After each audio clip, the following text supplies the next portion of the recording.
Nah, kali ini aku akan bahas tentang individu, masyarakat, dan kelompok. Yang pertama ada individu. Apa sih pengertian individu itu? Mari kita simak.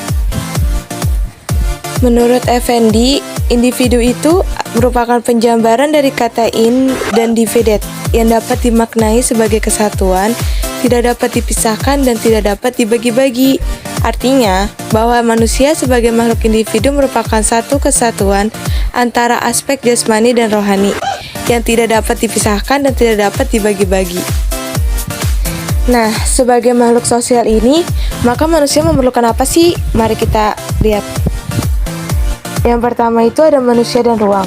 Manusia hidup dalam waktu maupun ruang di mana antara keduanya saling berinteraksi dan mempengaruhi.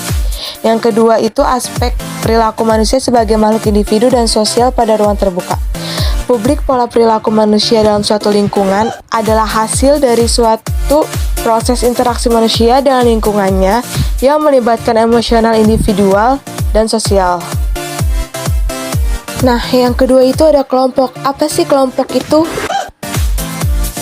Kelompok itu merupakan unit sosial yang terdiri dari himpunan individu yang memiliki kesamaan kebutuhan, minat, aspirasi, dan memiliki hubungan, interaksi, serta ketergantungan antara satu dengan yang lainnya yang diatur oleh norma-norma tertentu.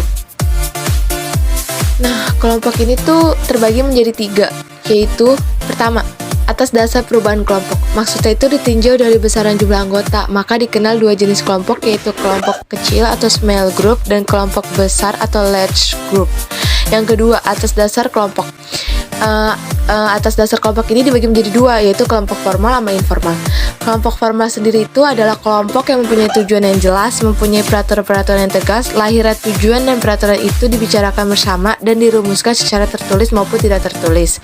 Nah, kelompok informal itu merupakan suatu kelompok yang tumbuh dari proses interaksi, daya tarik, dan kebutuhan seseorang.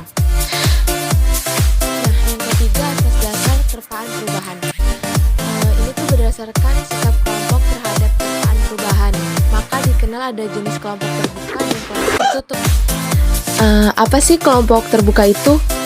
Kelompok terbuka adalah suatu kelompok yang secara tetap mempunyai rasa tanggap akan perubahan dan pembaharuan. Nah, sedangkan kelompok tertutup itu adalah kelompok longgar, yaitu kelompok yang kecil kemungkinan untuk menerima perubahan dan pembaharuan. Nah, yang terakhir itu masyarakat. Apa sih masyarakat itu? Masyarakat adalah sekelompok orang yang membentuk sebuah sistem semu tertutup atau semi terbuka, di mana sebagian besar interaksi antara individu-individu yang berada di dalam kelompok tersebut.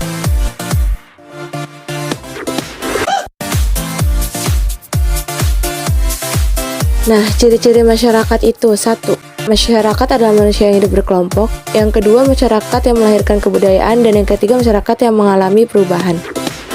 Yang keempat itu masyarakat adalah manusia yang berinteraksi. Yang kelima itu masyarakat yang terdapat kepemimpinan. Dan yang keenam itu masyarakat terdapat stratifikasi sosial. Nah, ini ada jenis-jenisnya. Terus juga ada tipe-tipe masyarakatnya. Selesai. Wassalamualaikum warahmatullahi wabarakatuh.